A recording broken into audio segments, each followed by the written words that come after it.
మానస సరోవర్ యాత్ర ప్లాన్ చేస్తున్నారా? నమ్మకంగా సేఫ్ గా మీ కలల మానస సరోవర్ యాత్రని ట్రావెల్ టర్న్స్ తో నిజం చేసుకోండి. మరిన్ని వివరాలకు ఈ నెంబర్కు కాల్ చేయండి. నమస్తే రమగారు. నమస్తే జయ. రమగారు, మనకి భీష్మ ఏకాదశి ఉంది.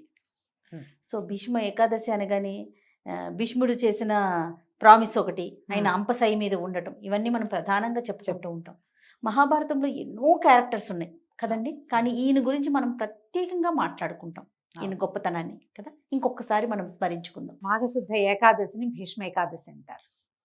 సంవత్సరం అంతా మనకి ఏకాదశులు కనపడతాయి. తెలుగు మాసాలలో ప్రతి మాసంలోనూ 2 ఏకాదశులు వస్తాయి.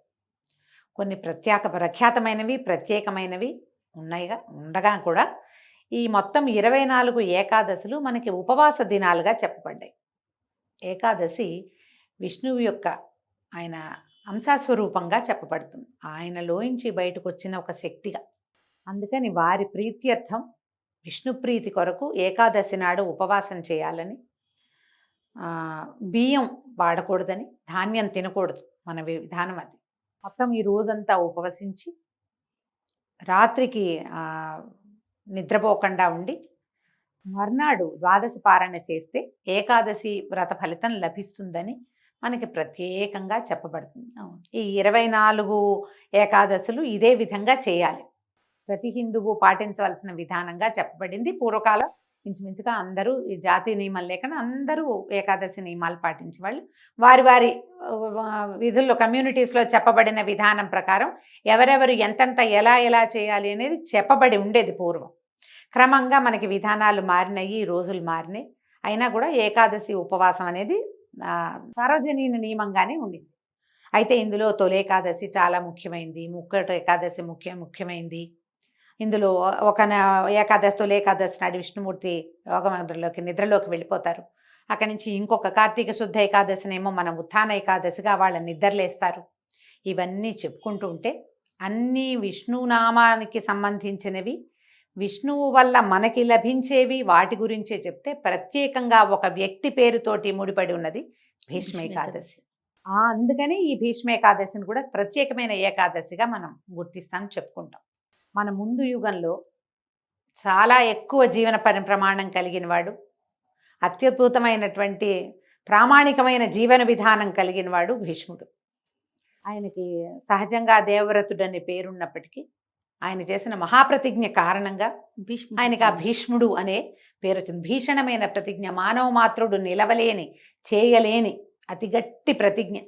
ఒక వివాహయోగ్యమైన యువకుడు, వివాహయోగ్యుడు, పట్టాభిషేకానికి సిద్ధంగా ఉన్నవాడు, తన తండ్రి కోరిక తీర్చడం కోసం నేను వివాహం చేసుకోను, పట్టాభిషేకం చేసుకోను అని భీషణమైన ప్రతిజ్ఞ చేసి తండ్రికి ఆయనకి కావలసిన వివాహం చేసి ఆ తండ్రికి పుట్టిన కుమారులని పెంచి పెద్ద చేసి వాళ్ళకి వివాహాలు చేసి వాళ్ళ పిల్లల్ని వాళ్ళకు కూడా సంతానం కలగకపోతే సంతానం కలిగేందుకు దారిని అన్వేషించి వాళ్ళకి సంతానం కలిగితే ఆ పిల్లలకు కూడా వివాహాలు చేసి వాళ్ళకి కలిగిన కుమారులకు కూడా వివాహాలు చేసి ఇన్ని తరాల వివాహాలని దగ్గర ఉండి నిర్వహించి, ఇన్ని తరాల పెంపుదలని దగ్గర ఉండి నిర్వహించి, తన కోసం ఒక్కదాన్ని కూడా ఉంచుకోకుండా చివరికి తనకి కావలసినట్టుగా ఇచ్ఛామరణాన్ని పొందినవాడు భీష్ముడు. ఈ కథంతా చెప్తే మహాభారతం మొత్తం చెప్తాం మనం. ఇలా చేయగలిగేవాడు ఇంకెవ్వరూ లేరు. అందుకనే భీష్మ పితామహుడు ప్రత్యేకమైన వాడు. అవునండి, ఆ ప్రత్యేకత వల్లే ఈ ఏకాదశికి ఆయన పేరు వచ్చింది. ఇచ్ఛామరణాన్ని పొంది ఉన్నాడు ఆయన. ఎప్పుడు కావాలంటే అప్పుడు మరణించవచ్చు. ఆయన చాలా పెద్దవాడైపోయినా మునిమనవలు రాజ్యాలకి వచ్చినా కూడా, మనవలు రాజ్యానికి వచ్చారు, కౌరవులు పాండవులు ఆయన తమ్ముడి మనవలు కదా, తమ్ముడి మనవలు సరే క్షేత్రజులు కానీ ఎలాగైనా కానీ వాళ్ళు రాజ్యానికి వచ్చి వాళ్ళందరూ పెద్దవాళ్ళై వాళ్ళ పిల్లలు కూడా పెళ్ళిళ్ళయి వాళ్ళకు కూడా పిల్లలు పుట్టే సమయం వచ్చినా కూడా ఆయనకి ఏమి జీవితాన్ని త్యజించాలన్న ఉద్దేశం అది ఎప్పటికీ కలగల. ఆయన హాయిగానే ఉన్నాడు. ఎప్పుడైతే కురుక్షేత్ర సంగ్రామం జరిగిందో, కురుక్షేత్రంలో గాయపడి ఆయన దెబ్బతిని పడిపోయినాక అప్పుడు ఆయన తనకి ఉన్నటువంటి ఇచ్ఛామరణం అనే వరాన్ని ఆయన పొందారు. ఇది ఈయన యుద్ధం మొదలుపెట్టిన 10వ రోజున పడిపోయారు. కురుక్షేత్ర యుద్ధం. ఈ కురుక్షేత్ర యుద్ధం ఎప్పుడు మొదలైంది ఇవన్నీ మనకు తెలిసినవే. మార్గశిర శుద్ధ ఏకాదశి నాడు గీతా జయంతి జరుపుకున్నాం మొన్న మనం, 2 నెలల క్రితం.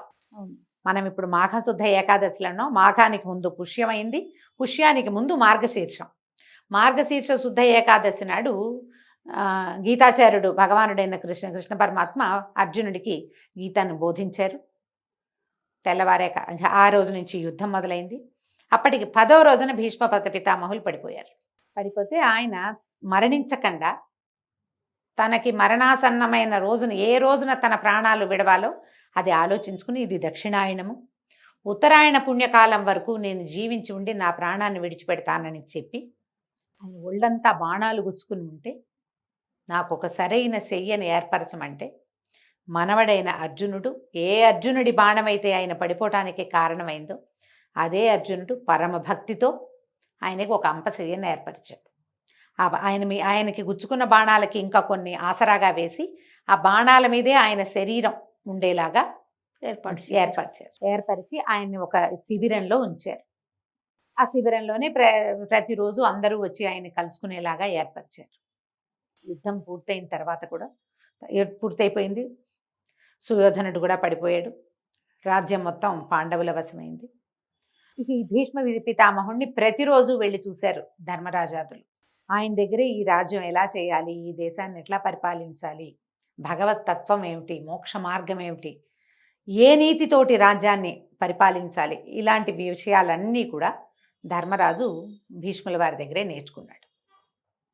ఈ వెళ్ళిపోయే రోజున ఆయన విష్ణు సహస్రనామాన్ని అందించారు. అవును, శ్రీకృష్ణుడి అనుగ్రహంతో ధర్మరాజుకి బోధించారు విష్ణు సహస్రనామం. మహాభారతం ఎంత ఉద్గ్రంథము, అత్యద్భుతమైనది, చాలా పెద్దది. దాంట్లోనే మనకి భగవద్గీత అందింది, దాంట్లోంచే మనకి విష్ణు సహస్రనామం కూడా అందింది. భగవద్గీతను గీతాచార్యుడు అందిస్తే ఆయన అనుగ్రహంతో భీష్ముల వారు ఈ విష్ణు సహస్రనామాన్ని అందించారు. ఈ సహస్రనామాన్ని అందించిన తర్వాతే ఈయన ప్రాణాలు విడిచిపెట్టారు. భీష్ముల వారిని తప్పకుండా ఈ రోజును తలుచుకోవాలి. మనం గీతా జయంతి ఎట్లా చేసుకున్నాం, ఈ భీష్మ ఏకాదశిని విష్ణు సహస్రనామ జయంతిగా చేసుకోవాలి. మామూలుగా ఏకాదశికి ఎట్లా ఉపవాసం ఉంటామో చక్కగా ఉపవాసం ఉండటం. ఈ ఉపవాసం అనగానే అన్నం మానేయటం, ఇది ఒక్క పాయింట్ తడుతూ ఉంటుంది జయ ఎప్పుడు కూడా. అవునండి. దీంతో ఈ ఉపవాసము అంటే అన్నం మానటము అని కాకుండా భగవంతుడి సమీపంలో నివసించటము అనే అర్థాన్ని తెలుసుకోవాలి. సమీప వసనము ఎవరికి, ఎవరికో కాదు, దేవుడికి. అంతే. మనం ఎవరి కోసం ఉపవాసం ఉంటున్నామో ఆయనకి దగ్గరలో ఉండటం. ఈ రోజుని మనం విష్ణువు కోసం ఉపవాసం చేస్తాం. విష్ణునామాలు చెప్పుకోవాలి, గోవిందనామాలు చెప్పుకోవాలి. ఈ ప్రత్యేకమైన రోజున విష్ణు సహస్రనామ పారాయణ అత్యద్భుతమైన ఫలితాన్ని ఇస్తుంది. మన దగ్గర విష్ణు సహస్రనామం పుస్తకం ఉంటే పుస్తకం చక్కగా అట్ట మీద, ఇప్పుడు ప్లాస్టిక్ అట్టలు వస్తాయి, శుభ్రంగా తుడిచి ఒక గంధం బొట్టు పెట్టి 2 పువ్వులు పెట్టి అర్చన చేసి పూజ చేసుకుని ధూపం చూపించి అప్పుడు పుస్తకం తెరిచి విష్ణు సహస్రనామం చదువుకోండి. కోసి పూజ అంటారు దాన్ని. ఏ గ్రంథంలో నుంచి మనం చదువుకుని మనం పునీతలం అవుతున్నామో ఆ గ్రంథానికి పూజ చేయటం. ఓకే. ఓ పెద్ద పూజ చేసి దాన్ని అక్కడ పెట్టమని కాదు, పూజ చేశాక చదువుకోమని. చదువుకోవాలి. చక్కగా విష్ణు సహస్రనామం చదువుకోండి. ఇంట్లో విష్ణు సహస్రనామం అలా రోజంతా నడిచేలాగా ఏర్పాటు చేసుకోండి. మనకు అవకాశాలు ఉన్నాయి కదా, అంత పెద్దది రాదు, ఏదైనా ఒక్క శ్లోకం తీసుకుని అదైనా చదువుకోండి. విష్ణువుకు సంబంధించిన ఏ స్తోత్రమైనా ఈ రోజంతా ఉపవాసం ఉండటం. ఒకవేళ మీకు రాత్రికి కుదిరితే జాగరణ చేసే అవకాశం ఉంటే జాగారం చేయటం. రాత్రి జాగరణ చాలా అవసరం, చేస్తే మంచిది. మర్నాడు పొద్దున 12 గడియలు దాటకుండానే చక్కగా వంట చేసుకోవటం. ఎవరైనా బ్రాహ్మణోత్తముడికి భోజనం పెట్టగలిగితే సాటి వాళ్ళకి ఎవరికైనా, బ్రాహ్మణుడికి అంటే బ్రాహ్మణులకనే కాదండి, మీ అవకాశాన్ని బట్టి సాటి వారికి ఎవరికైనా రండి, ఇవాళ మేము ద్వాదశపారాయణ చేస్తున్నామని ఫ్రెండ్స్ని స్నేహితులు కూడా పిలుచుకోవచ్చు. వాళ్ళకి భోజనం పెట్టి మీరు భోజనం చేయండి. ద్వాదశి నాడు పగలు నిద్రపోవద్దు. సహస్రనామ పారాయణ చాలా ముఖ్యం. మీకు కుదిరితే ఎవరైనా 2-3 పుస్తకాలు ఉంటే ఎవరికైనా చదువుకోవటానికి ఇవ్వండి, అది కూడా చాలా మంచిది. మీ అవకాశాన్ని బట్టి ఈ భీష్మ ఏకాదశి పర్వదినాన్ని సుసంపన్నం చేసుకోండి. ఒకవేళ ఉపవాసం ఉండలేని వాళ్ళు, ఓపిక లేని వాళ్ళు, మందులు వేసుకునే వాళ్ళు, గర్భవతులు, పెద్దవాళ్ళు, చిన్నపిల్లలు, పసిపిల్లలున్న తల్లులు చేయకపోతే ఎలాగా, ఇలా చేయకపోతే మాకు కుదురుతుంది, చక్కగా కుదురుతుంది. ఉపవాసం అంటే దేవుడికి నివేదన చేసిన వస్తువులు మాత్రమే తినండి. ఇది ఒక ఈజీ మెథడ్. పొద్దున్నే వంట చేసేసుకోండి, నివేదన చేయండి, అదే తినండి. మధ్యలో బిస్కెట్లు తీద్దామా, చాక్లెట్ తీద్దాం, బాదం పప్పులు తిందాం ఏమనుకోవద్దు. పళ్ళు గిళ్ళు ఏముంటే పళ్ళు కూడా దేవుడికి నివేదన చేయండి, అవి పుచ్చుకోండి. ప్రసాదం తింటే అట్టే తప్పులేదు, ఉపవాసం కిందే వస్తుంది. సహస్రనామం తప్పకుండా చదువుకోండి. మీ అవకాశాన్ని బట్టి ఈ రోజుని సుసంపన్నం చేసుకోండి. తప్పకుండా రమ్మగారు. నమస్తే. నమస్తే జీ.